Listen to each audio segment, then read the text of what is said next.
ভাই একটু সাহায্য করে দেন ভাই। ধর 20 টাকা। ভাই এই 20 টাকা দিলেন ভাই, এ তো আমার এক বেলাও খাওয়া যাবে না ভাই। ভাই এমন কিছু করে দেন যাতে আমি প্রতিদিন খেতে পারি ভাই। আসলে তো 20 টাকাতে কিছু হয় না, এক প্লেট ভাতও হয় না। দেখি একটা ব্যবস্থা করে দিয়ে যায় ছেলেটার। নাও, আমার কাছে যা যা ছিল সবকিছু তোমাকে দিয়ে যাচ্ছি, ঠিক আছে? আর তুমি এখান থেকে নড়বা না, বুঝছো? আমি না আসা পর্যন্ত আরো কিছু দেবো তোমাকে। আমি আসতেছি, আমি জায়গা দাঁড়াও। লোকটা কত ভালো, আমাকে সবকিছু দিয়ে গেছে। স্যার এই পিস্তল দেখে আমার মানি ব্যাগ ফোন সব নিয়ে গেছে স্যার। এটি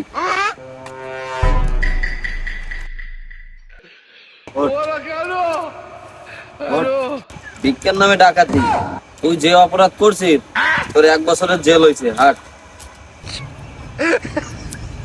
দা তোর ব্যবস্থা করে দিলাম, জেলখানায় দে ভালো মন্দ খাই, ঠিক আছে? বাইগান ওরে হাট।